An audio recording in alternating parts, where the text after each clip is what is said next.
Welcome to the Strangeology Podcast. I'm your host, Jeff Boren. From cryptozoology, ufology, and the paranormal, to legends, forbidden history, and more, listen in and explore the world of the weird and unexplained. Join me as I look into strange and fascinating tales and unearth the truths and theories behind some of the world's greatest mysteries. Be sure to head on over to our HQ, Strangeology.com, where you can check out our blog, episodes archive, gift shop, sign up to our email list, and so much more. For daily updates, trivia, shenanigans, and the occasional giveaway, follow us on social media over at Instagram, Facebook, and Twitter. And now, on to this week's episode.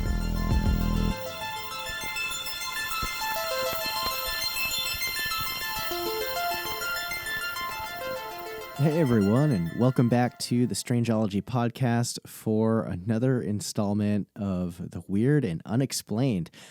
I hope everyone out there is gearing up for spring and warmer weather. We had a few warm days here in New England, but that was kind of just a tease, like fake spring, really, because now we're back into a cold snap, and it looks like it's snowing outside right now, but it should be warming up again next week, which is exciting. As far as what I've been up to, besides researching for this episode, I've got a couple new designs over in the shop that you should all check out. Also, if you're not on the new Clubhouse app yet, you really should check that out if you get the chance. Currently, it's just for iPhone users or iPad users. Not quite ready to be out on Android yet, but there's now a dedicated cryptozoology room curated by Jeremiah from Bigfoot Society. The group has over 60 members now, and it's continuing to grow every day. And new rooms are being started within this club that are all dealing with various topics about cryptozoology and different kinds of cryptids, and there's some really cool conversations and knowledge being shared and things being talked about. So probably not something you want to miss out on if you're an enthusiast of cryptozoology. And also another news, I dropped another YouTube video last week. I decided to stick with that top 5 cryptids theme I had with the first one, but instead of, another West Virginia video this time, I decided to take a look at the top 5 Ohio-based cryptids, and that was a fun video to put together, and I'm planning on doing an ongoing series with that kind of top 5 theme as I move forward, making more videos for YouTube. But I do have, other ideas and stuff I want to make videos on beyond that, even beyond the realm of cryptozoology. So a lot of ideas. What can I say? I just can't get enough of the weird. And be sure to also check out my website, Strangeology.com. I recently posted my first guest blog submission, which is a fun read into the paranormal. And I'm hoping to get more people to submit articles. So if that sounds like something that interests you, definitely drop me a line. Either, hit me up on my Instagram DMs, or you can email me always anytime at strangeologist.com, though sometimes I forget to check that email for a few days, so don't be alarmed if I don't get back to you immediately. So anyway, we're going to skip the weird news this week. That's a fun little segment, but the topic of this episode is kind of going to go off the rails a little bit. So, if you read the title of the episode, which I'm sure you have, you might already know what you're in for. So hold on to your butts, people, because it's about to get weird.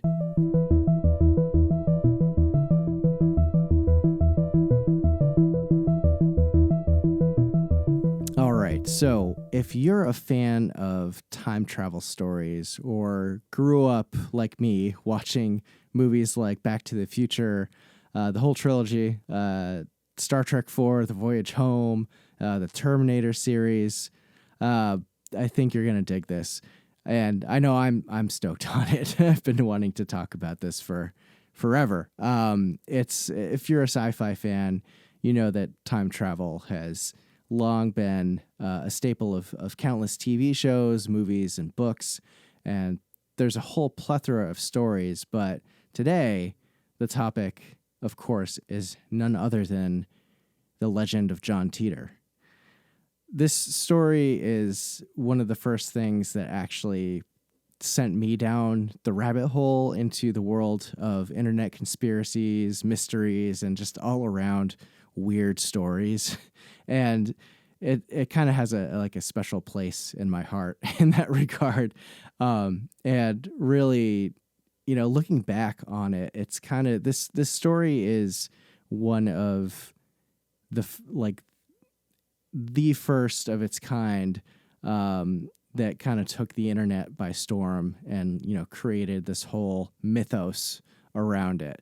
So I can't say I was present and observing things when they were going down, but I remember reading back through the old message boards shortly after I learned about it and just like having my mind blown. And I was like, holy shit, are these stories legit? And is the world going to end in a couple years according to this person that's making all these posts? And if I remember correctly, I think I first learned about John Titor from the now defunct anomalies.net forums in like late 2001, early 2002.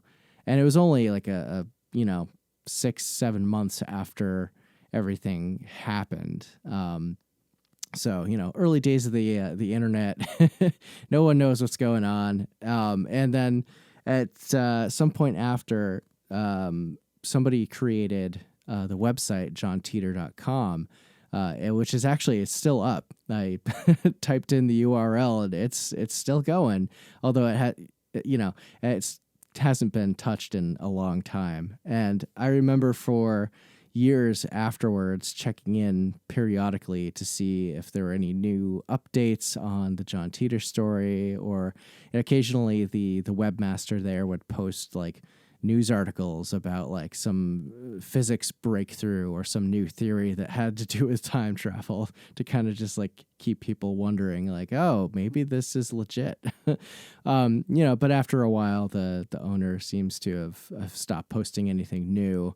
And hasn't for years. But I decided to get into this topic for today's episode because like in the past year, I've kind of reflected on the story a little bit, and it's kind of made me wonder if there was some kind of kernel of truth to it, considering recent events, or maybe it's all BS and whoever came up with the story was either a great prognosticator or they had some other kind of knowledge.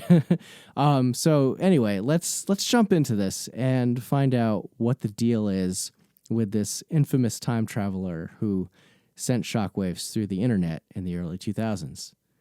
If you have a rudimentary knowledge of the story, you might think that the story of John Titor started in the year 2000, but the story actually begins back in 1998 when Art Bell received 2 faxes during a series he was doing on people claiming to be time travelers. The show was called Open Lines, which was part of Coast to Coast AM.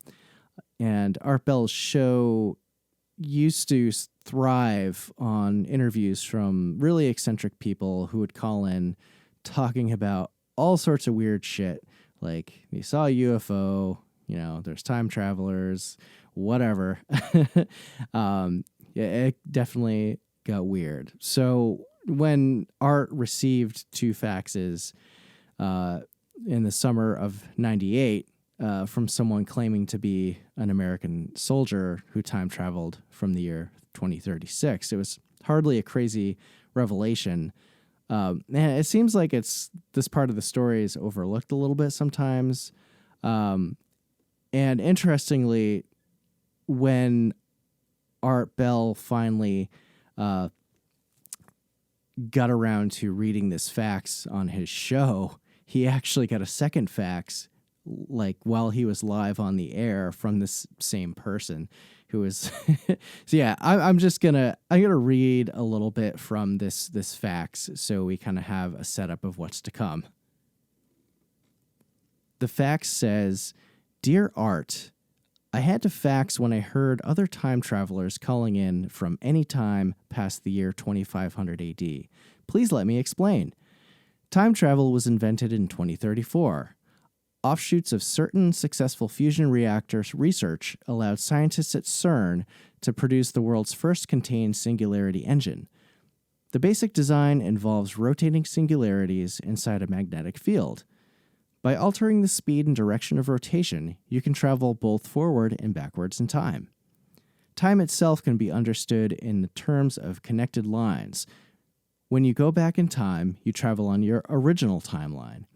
And when you turn your singularity engine off, a new timeline is created, due to the fact that you and your time machine are now there. In other words, a new universe is created. To get back to your original line, you must travel a split second farther back in time and immediately throw the engine into forward without turning it off."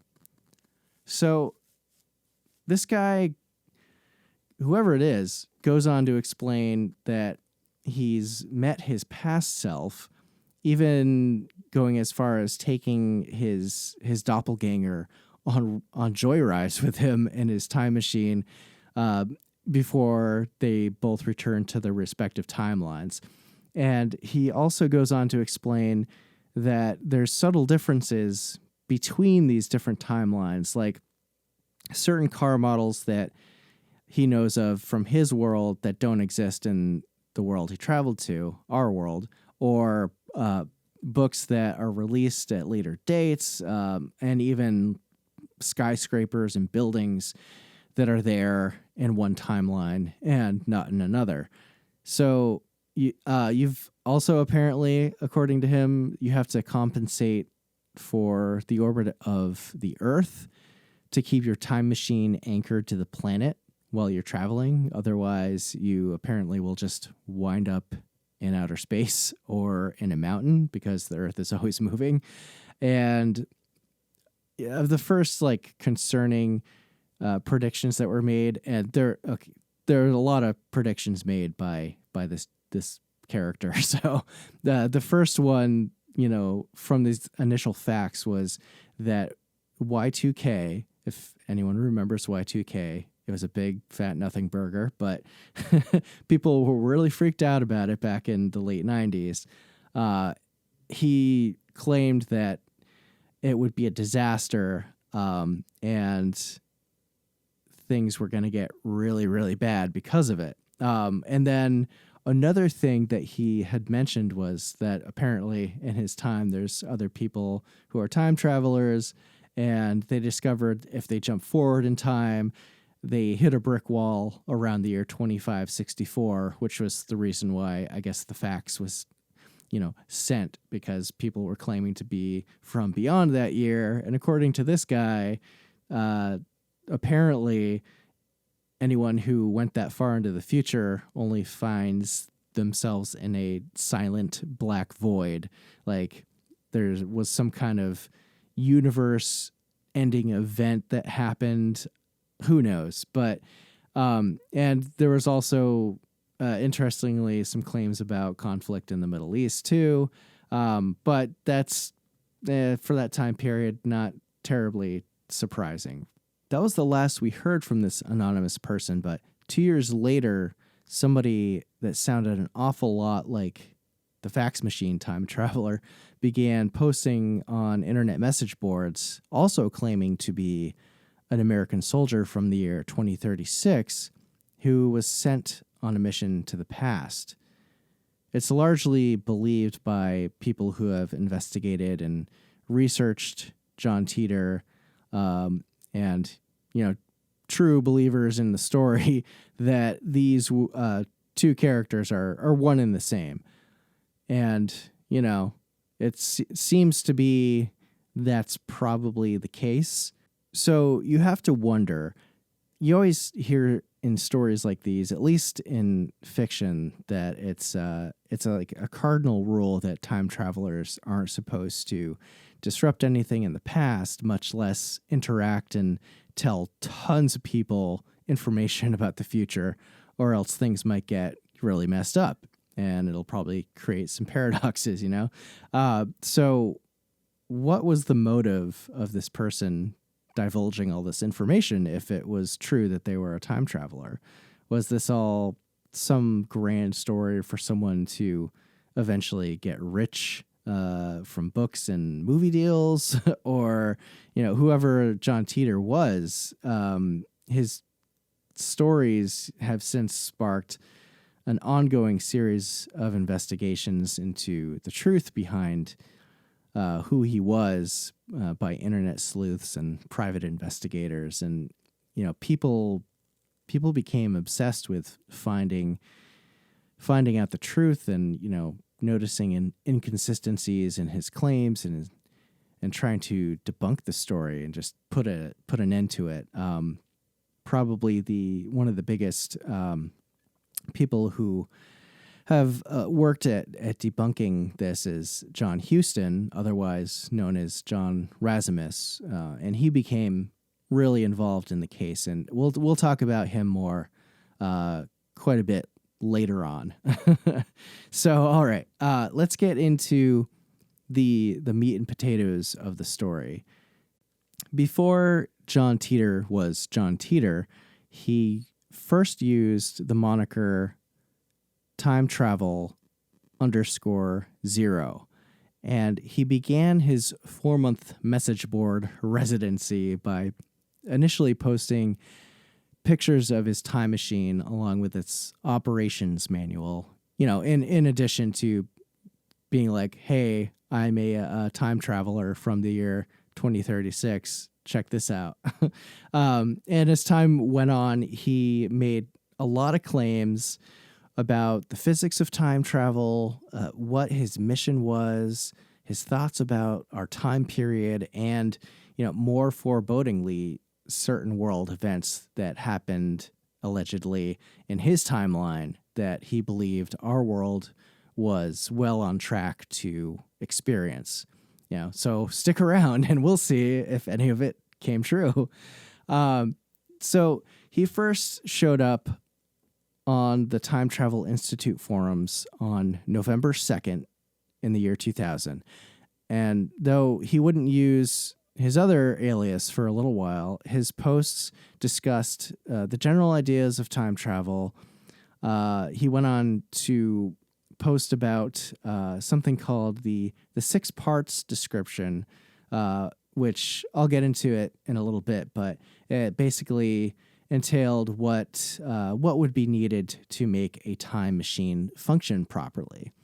So this time travel 0 person also stayed busy engaging with other forum users and answering their questions about how his time machine worked, and also like pissed people off, scared people, and even kind of belittled people from time to time, like a time travel troll, if you will.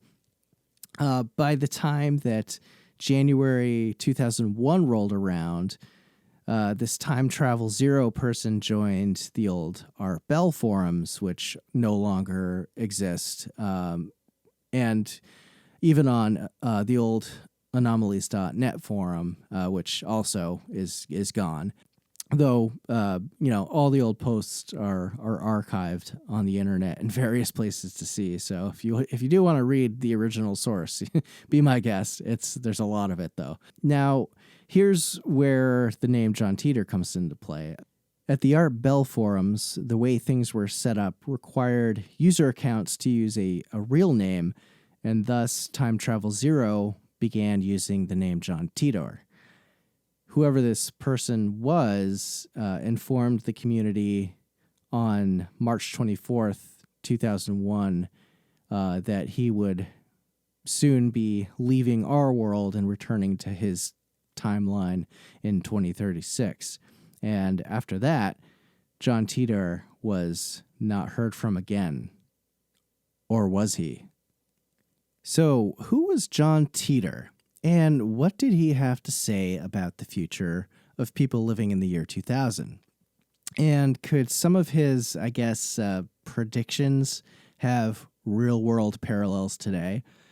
Most people pass off the story of John Titor as mere fantasy or science fiction. Most people think he was probably some kind of computer or engineering person that had a lot of knowledge about theories and other nerdy shit. And he was playing some big prank on people back in the day. But the more you read into the story, it really makes you wonder, like, was there something to this story rather than it just being a hoax? So let's find out. So according to the post that he made, Titor claimed to be an American soldier and temporal agent from 2036, and he was from Tampa, Florida.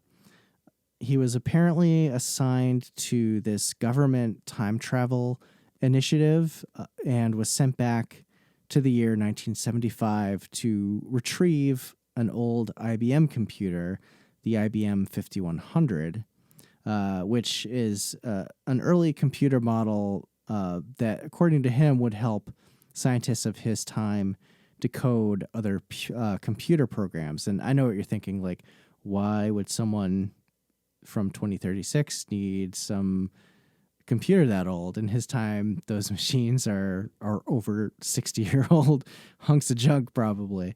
And apparently the reason is that these old machines didn't really exist in the future anymore, and they were needed to debug legacy computer programs back in his time. And apparently also in his time, like, time travel was kind of well known. It wasn't really kept a secret, and there were several other units and time travelers that are just like whipping through space and time here, which is, interesting. So Titor went on to explain that he was chosen for the mission because his grandfather was directly involved with putting the IBM 5100 computers together and programming them. That, and by the 2030s, Titor had attended college to become a historian and knew the time period of the later 20th century pretty well. And beyond that, he went on to describe certain unpublicized functions of this computer that apparently only a handful of people knew about before this Titor character mentioned them. And interestingly, in 2012, Oliver Williams, who is a John Titor archivist, stated that some IBM engineers actually came forward and said they weren't sure if this guy was a time traveler or not, but everything he said about that machine is true, and maybe only 20 people knew about the computer's abilities, which allowed these computers to use the programming languages BASIC and APL to speak with a lot of other old computer models.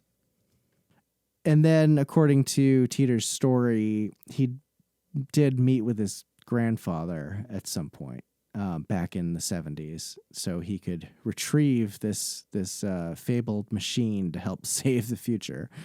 Some researchers have speculated that the need for this computer relates to the 2038 Unix problem, since it can communicate with a lot of old mainframe languages. The 2038 problem is kind of like Y2K, and the brief layman's definition, which I barely understand it, is that it has to do with the limitations of 32-bit systems that were put into place like decades ago. And essentially, these systems have an insufficient capacity to represent time beyond a certain date or integer, which happens to be January 19th, 2038. And after this point in time, computers won't be able to encode time beyond then, and then they kind of just switch back to 1901. And so when this event happens, if it's not fixed, it could affect a ton of different things, computer systems, and keep them from functioning properly. So it's interesting that this alleged time traveler was trying to collect some kind of old technology to help with a real-world computer problem that was rapidly approaching in his time. So if Titor was originally sent back to 1975, why was he hanging out in the year 2000 and 2001 and even 1998? His explanation was that he was visiting this time for personal reasons, a sort of vague promise that he made to his grandfather back in 1975. And he spent the 4 months he was in this time visiting with his family, his parents, and his 2-year-old doppelganger, and collecting old keepsakes like photos that were lost in his time.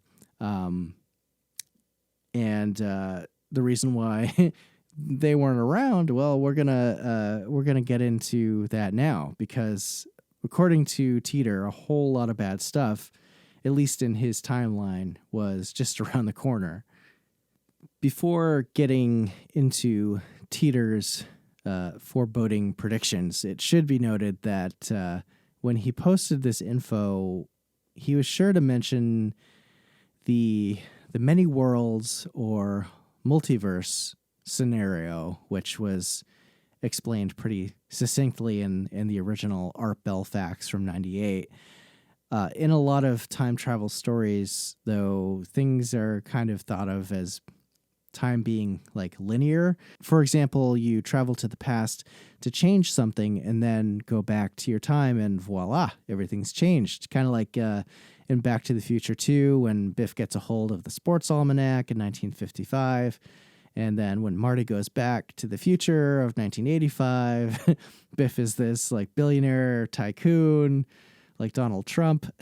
And because he knew what to bet on, since he got a hold of the almanac and knew all the outcomes of every sports game for the next 30 years. But what Titor was saying is that there's typically a 1 to 2% divergence rate in timelines, which apparently is explained by the Everett Wheeler model of quantum mechanics, or quantum physics, rather, I guess.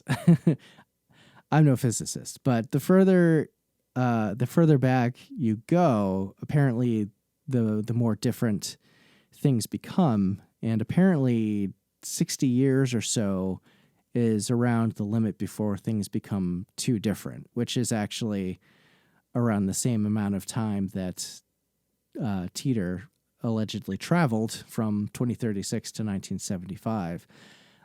So if things are, too different, certain things might not even exist. He had mentioned in one post that, if he traveled back to when Jesus was around, like it's too far back in the past and he might wind up in a world line that he never even existed in the first place.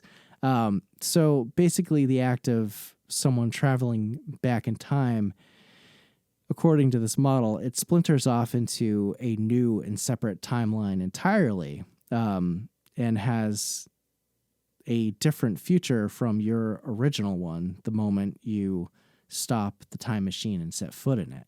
So with that said, that kind of explains why a lot of people kind of who believe in this story, this is kind of their fallback, because it explains why our world line is different from Titor's, because, spoiler alert, none of the predictions that I'm going to talk about shortly came true at all, at least not in the way Titor described. It's kind of like a get out of jail free card for him when we found out that none of the stuff he talked about really came to pass. Some of the first warnings from Titor included in his posts was trying to inform people that there was this threat of a new disease called Creutzfeldt-Jakob disease, which apparently is a variant of mad cow that, in his timeline, would affect the population, being spread through contaminated beef products. And he would be like, people, y'all need to stop eating beef. And I remember when mad cow actually hit the UK in like the mid 90s, and I don't think I had a hamburger for almost a year because I was, I'm living in the United States, and I don't think that it really ever hit here, but I was like scared to death that I was going to get, I was going to get it. And it never really happened on any kind of wide scale, thankfully, but here we are in 2020, 2021, and we're 1 year into a global pandemic. And, it's not mad cow, obviously. And, it's been a really, really tragic year and event, and a lot of loss of life. And our lives are drastically altered because of this. So that's, it's kind of an interesting parallel, thinking back on it. And, it's, something to think about, really. And so now the big one here is that Titor chronicled the story of, in his timeline, having experienced a second American Civil War that found its roots beginning in 2004, which, when he was in the year 2001, he felt that our timeline was also pretty much heading towards that direction anyway. According to Titor, he claimed that civil unrest would begin to unravel the country surrounding the presidential election that year, which kind of has some eerie parallels to 2020, if you think about it. In Titor's world, at least, he described the new Civil War as being about, quote, order and rights, and things would begin to escalate with a Waco-type event happening every month, and it would steadily get worse and worse, and by 2008, it would be pretty much on everyone's front doorstep, and it would become a full-blown conflict. People apparently either decided to stay in cities and lose their civil rights under the guise of security, or they would move out to the country to get away from it all and have freedom. Titor mentioned in one post that his father decided they would leave the city that they were in, and after their home was searched, and also a neighbor across the street from them was arrested for no reason. The dividing line that was established seemed pretty clearly and effectively to be between like cities, like urban areas versus rural America. In 2011, when Titor was 13, he claimed that he had joined a shotgun infantry unit in Florida that was called the Fighting Diamondbacks to help with the war effort, though Titor did contradict himself in other posts, saying that he hid from the war. So, that's probably important to note throughout this whole thing. One of those inconsistencies that researchers point out. Now, the Second Civil War in his timeline kept going for years, apparently, and it wound up destabilizing other countries in the West as a whole. And the Civil War was then effectively ended in 2015 in what Titor called End Day, which was when Russia decided, hey, we're going to nuke the U.S. And obviously there would have been a response with more nukes flying because this short World War III wound up resulting in 3 billion lives lost globally. And in the aftermath, survivors in the United States reorganized the government, apparently into 5 autonomous regions with 5 different presidents. And since Washington, D.C. had been taken out by nukes, the nation's capital was moved to Omaha, Nebraska, of all places. And Titor also informed other forum users that governmental power was highly decentralized in his time, and there was a lot more focus on local and state government versus federal government. And with all that mutually assured destruction from World War III, I do have to wonder, like, how anyone was still alive in his timeline. Surely, if it was real, there's there's got to be some reason for that. But interestingly, though, it was said that everyday life is quite a bit different in Titor's time than it was in 2000 or even now. Keep in mind that, back when this was all happening, smartphones didn't exist, and like the amount that technology has advanced in the last 20 years is pretty crazy if you think about it. But interestingly, though, he stated that life in his time is much more centered around family first and then the community, and he couldn't ever imagine living away from his parents and family members. So it sounds like, a lot more tribal, and I guess that could sort of make sense in like a post-nuclear apocalypse type of scenario. And apparently after the war, mass production of food and consumer goods effectively stopped. That whole infrastructure was gone, which led to most people growing their food by themselves on their own properties and raising livestock locally. So a much more local-based economy versus national or global, which is interesting. And apparently people spent a lot more face-to-face time, which is not something we can really do right now.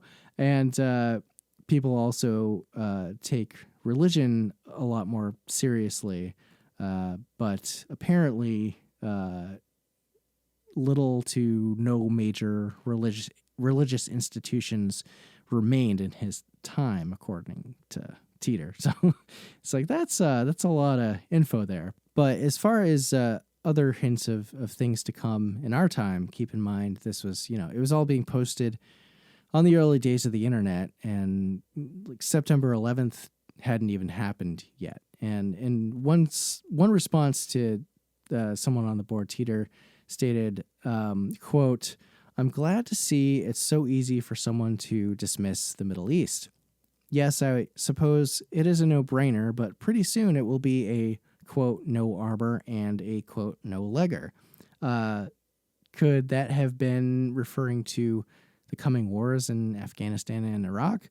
It's a curious statement to make in that time for sure. So, and also there was mention that the Olympics in 2004 would be the last ones to ever happen due to the growing civil unrest and conflict. And, now we have a canceled Olympics from 2020, and who knows when they will start up again. It's, it gets weird, guys. I don't know. Another interesting prediction was about wireless internet technology. In 2000 and 2001, wireless technology just wasn't around yet. There may have been some concepts of it somewhere being developed, but the general public would have had no idea. And Titor's description claimed that the internet of the future was based on a series of independent, self-powered mobile nodes that can be set up anywhere, kind of like, cell phone networks at the time. And now we have this, wireless technology, and you can pretty much get the internet anywhere there's service.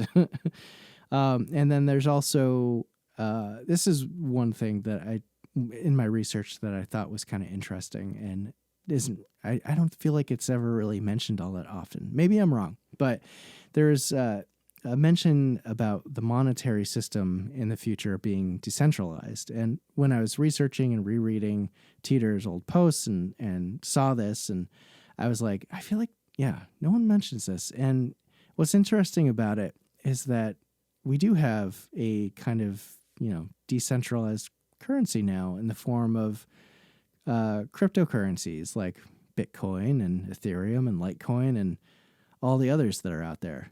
And Bitcoin didn't come out until 2008. So something to think about, whoever this was, even if they weren't a time traveler, they kind of predicted something that has kind of, materialized for sure.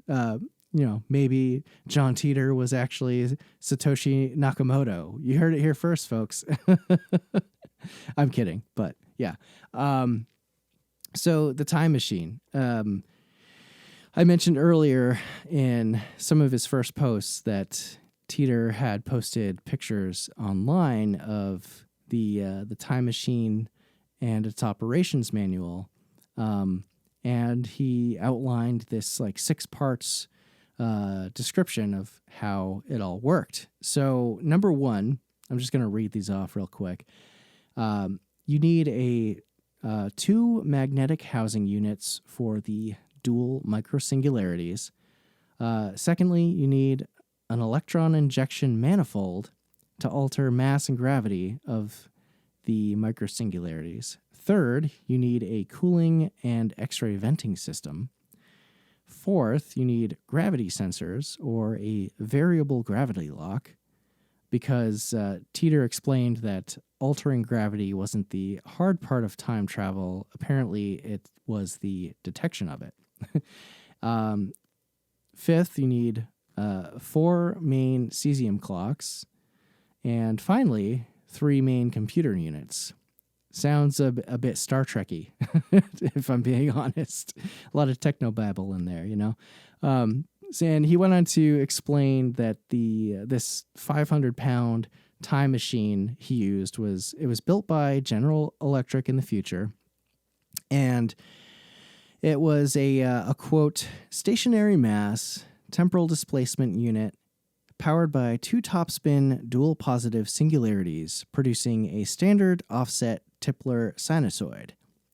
And this machine was installed into, for some reason, into a 1967 Chevy Corvette, which I guess people must have still maintain some of those in the future, and then later into a 1987 truck. Kind of sounds straight out of an 80s movie like Back to the Future, right? So what the hell does all of this mean? What's a Tipler sinusoid? Well, I looked into it, and interestingly, it's actually all based on real physics, theoretical physics at least. And so back in the 1920s and 30s, these 2 physicists by the name of Willem Jacob von Stockham and Cornel Langzos, probably totally butchered that, discovered a solution to some of the equations of Einstein's theory of general relativity. But it wasn't until years later, in the 1970s, that another physicist by the name of Frank Tipler, he did an analysis on this theory, and in 1974, the Tipler cylinder was realized. And without going into a lot of the physics, because honestly, I don't really understand much of it, if at all, is that it's basically this hypothetical cylindrical object that's thought to be a potential mode of time travel, in which it warps space-time in such a way that if you traveled with enough speed and in the right direction, you would actually be able to travel backwards in time. Though it only works if the cylinder's length is either infinite or if something called negative energy exists and is able to be harnessed, which, maybe that's where the idea of the mini black holes or dual singularities come into play in the theory.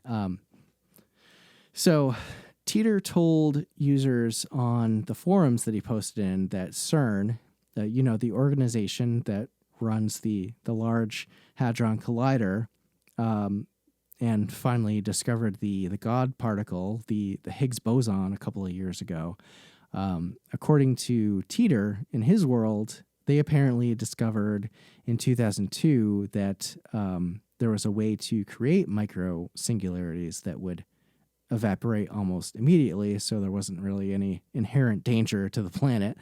And after that discovery, Titor explained that years later, CERN finally figured out that they were able to add electrical charges to these micro singularities, and they were able to harness them within a magnetic field.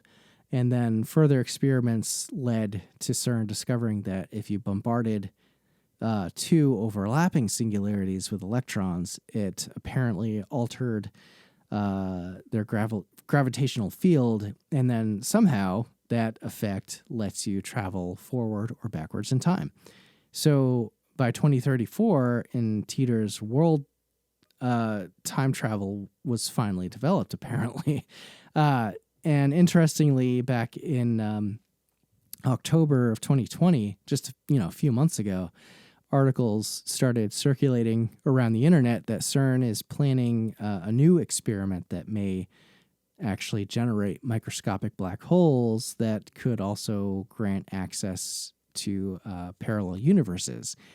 But CERN denies that they actually have the capability to do so right on their website. And it's probably largely because when the Large Hadron Collider was turned on back in 2008, 2009, there was a lot of conspiracy theories and a lot of people worried that the act of turning on this 17-mile or 27-kilometer particle accelerator, and it was going to create a black hole that was going to suck up the Earth. But that didn't happen, obviously. We're still here. But on the same page, CERN also does admit that it may be possible to create a, quote, tiny quantum black hole. So whatever that means, I'm not sure. But it's kind of something to think about. It's certainly interesting. I'll give them that. So why did this person claiming to be a time traveler from the year 2036 divulge all of this information to people in the year 2000 and 2001? It seems to kind of break the rules of time travel, right? It seemed like he also kind of had this apathetic attitude to our time and the people in it. And in many posts, he was quoted as saying that, I think the war would be good for you and your society. I don't want to stop it. Sounds real nice, John. And in private messages, apparently one forum user, he revealed to that he actually hated our time, and it was this period of people having all that they needed, and then they squandered it, and things went to ruin with civilization. It's people from his timeline apparently didn't look too fondly upon the people of, the turn of the millennia. So Titor knew that there wasn't a way to prove any of his claims, and while he didn't care about being believed or not, he at least apparently hoped that his stories were entertaining. I mean, I was entertained by them when I was reading them for the first time, and certainly a lot of people have been since. But near the end of his time here, allegedly, on the internet forums, he stated that the reason that time travelers don't generally reveal themselves is because they're scared to death of our society, and they're afraid that if other temporal drivers or John Titor himself were found out, he might wind up in some cement room in a basement somewhere, being given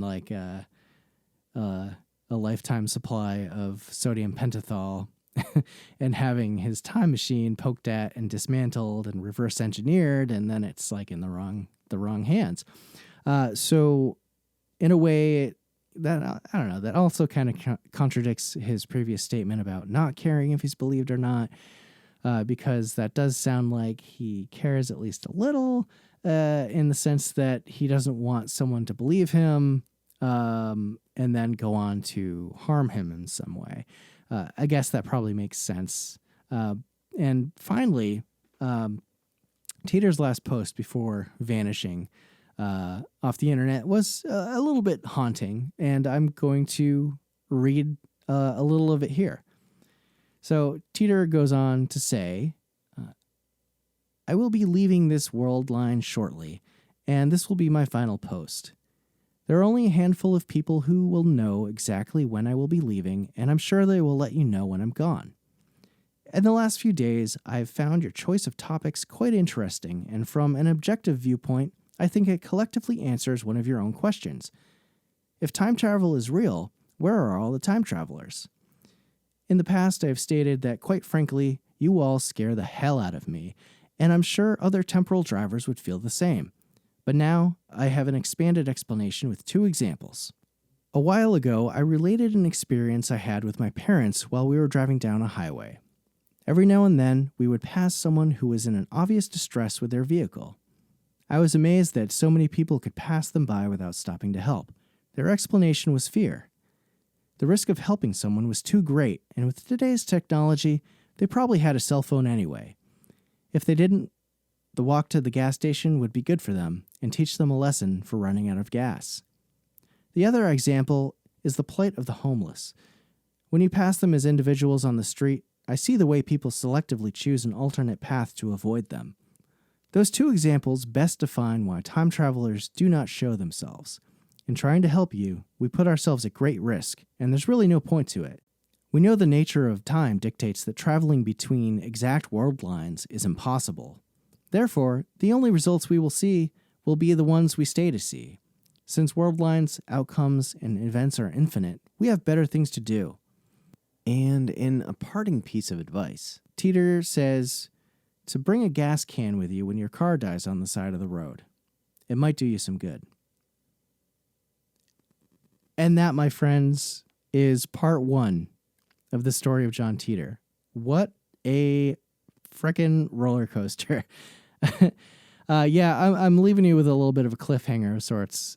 But the more I kept researching about him and learning new things that I didn't know before, I decided that this thing had to be broken up into 2 parts because we're already kind of at the top of the hour here. And my voice is shredded, if you can't tell. But next episode, which I'm hoping to actually get out next week, is going to dive into the aftermath of John Titor's posts on the internet back in 2000 and 2001, and maybe more John Titors have appeared since. And also, we're going to look into a special connection that Titor had made with somebody on the forums back then who claims to still have some form of contact with him, and as well as the theories on the whodunit, if Titor was just an elaborate hoax or some kind of big art project, if you will. So stay tuned for the next episode.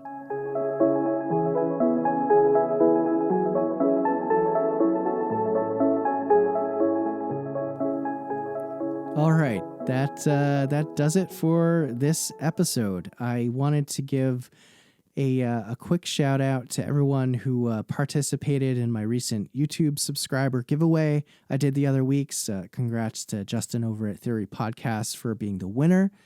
A lot of people entered, which was awesome, and it boosted my YouTube subscribership up to the 50s and 60s, which is awesome. So hoping that if y'all are listening to this and you aren't aware that I also have a YouTube channel, please go subscribe and like, comment, and hit the bell icon, whatever whatever it is that you got to do. What else? Yeah, so definitely follow me over on Instagram too. You might get lucky and hear about a giveaway and win some Strangeology merch.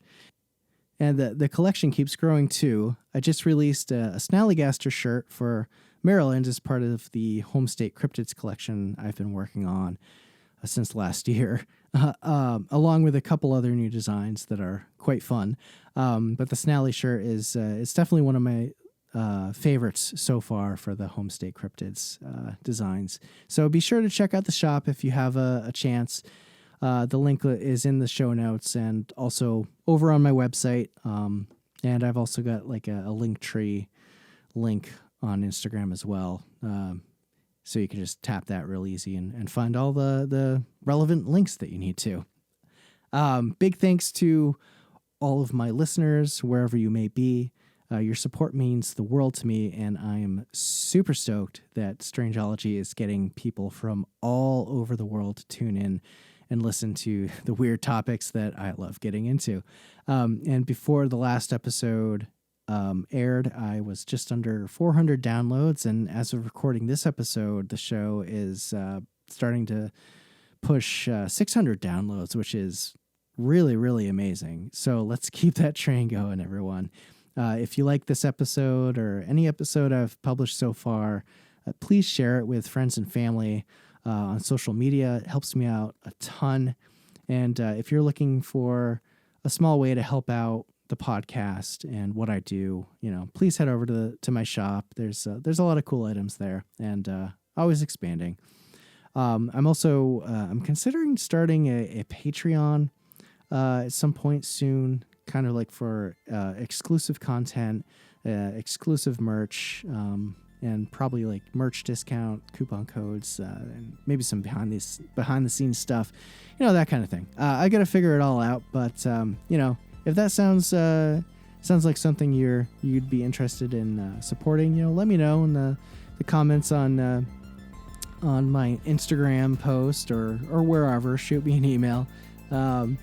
And thank you to the couple folks that have left 5-star reviews for the podcast over on Apple for Strangeology. I hadn't thought to check that out yet, and just the other day I was like, I should probably check, and that was really awesome. It makes me feel really nice. So if you do have some nice stuff to say, it'd probably help me out a lot, and I'd appreciate it if you took the time to leave a review. That would be amazing. And all right, so we've been going for a long time. Probably time to call it a day at this point. So make sure to tune in next time to find out just who was behind the legend of John Titor. And the further down the rabbit hole you go with this story, the weirder it gets. And, that's what we're here for. So until next time, guys, take care of yourselves and each other, and keep it strange.